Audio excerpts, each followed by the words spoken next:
Before I get to the biggest G5 games of the weekend, I just want to make a quick note.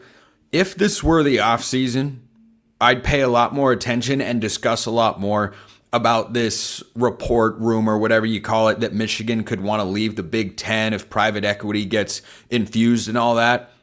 I'm telling you right now, I saw the story, recognize how big it is, and in my head went, I don't want to talk about that on the show. And I control what gets said on here. It's worth mentioning because it could be a rather significant report, but during the season, the thing that matters most is the actual season. So let's talk about games with playoff implications. Tulane is the favorite to make the Group of 5 playoff spot. They control their own destiny because of the tiebreakers in the American. I don't think anybody would be able to catch them. I will talk about James Madison in just a moment.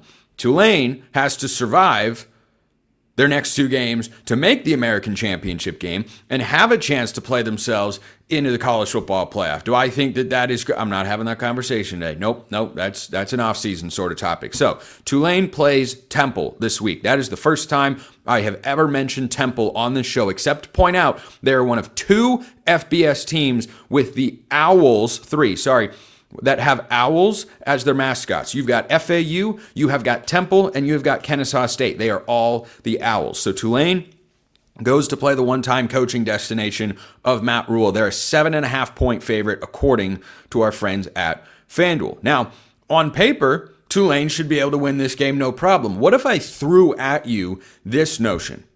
And it's not a notion, it's just a reality that you probably weren't aware of.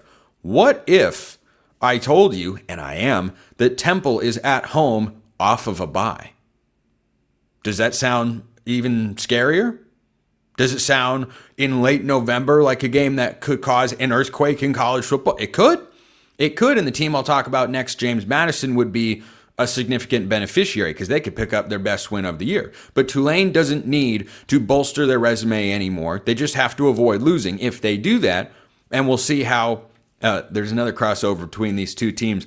What's the mental focus of these head coaches? I think we're going to find out this week. John Sumrall, as I talked about on Locked On Auburn recently, is tied to the Auburn job. He could be the lead candidate for the Auburn job. Bob Chesney might be tied to the UCLA job. Maybe he's going over there. Sometimes when coaches get distracted, details fall through the cracks. And Temple's fighting for bowl eligibility. They've got plenty to play for. Temple's actually a chaos team, as crazy it is as it sounds to say, in the college football playoff picture. Why?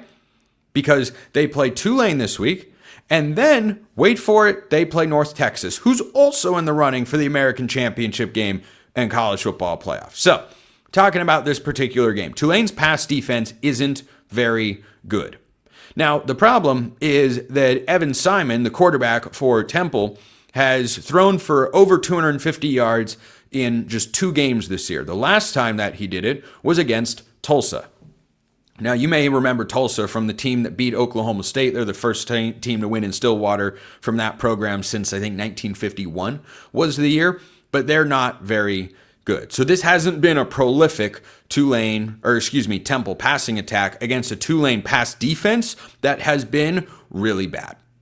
Trinidad Chambliss burned them for over 300 yards. Well, Spencer, you can't fault them that much. It's Ole Miss. They're a top 5 team. Okay, fine. Let me just go to their last 3 games, which are against American opponents, American Conference opponents, that is, because I think every college football team for now is based in the United States, but I hope that never changes because the international stuff, I'm not a fan.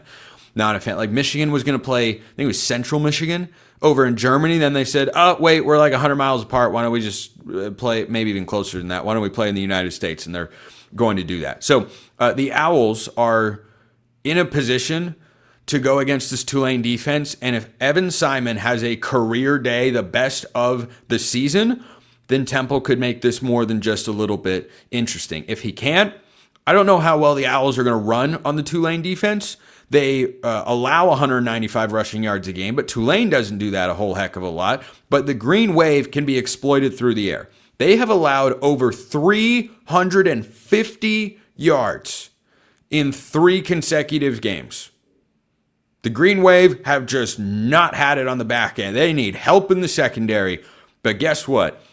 You don't have a trade deadline like you have in the NFL. Reinforcements are not going to arrive. You've got to make do with what you've got right now. So, the pick that I'm making in this game is indeed Tulane to go on the road and win. I don't think that Temple's got enough offensive juice and firepower to go toe-to-toe with the Green Wave, who have been, in recent years, a tough, hard-nosed, defensively driven team. That's not what they are this season. They've had a little bit more kind of a Big 12 feel, and they've got former Big 12 quarterback Jake Retzloff at the helm, of course. So I'm taking Tulane to win.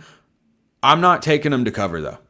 I think they have to sweat this one out a bit. They have had their troubles on the road. Go back to the UTSA game, who's an average team in the American, much like Temple, and they lost that game by 22. How? Turnovers. They had 4 of them in the game, 3 interceptions and a fumble. So I'll take Tulane to win. I think this gets decently high scoring. I'll go 31-27. Tulane gets it done, remains the G5 playoff favorite and in that picture. Now, if they were to lose, that would be a big boon for James Madison, who plays one of their best opponents of the year this weekend at home. Game day, I think, thought about going to James Madison. I'm glad they didn't. They should have gone to Montana State, but different conversation.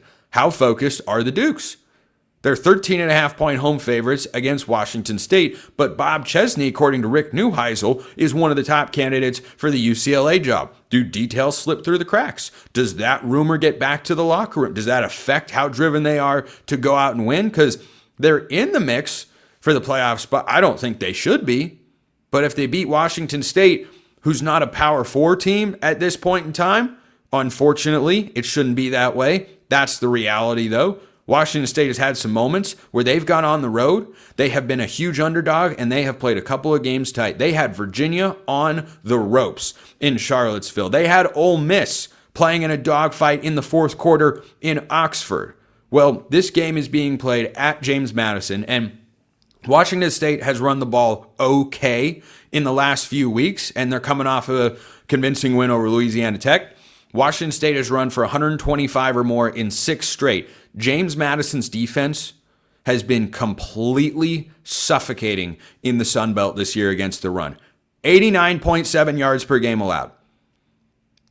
So does Washington State find an advantage there? I suspect not.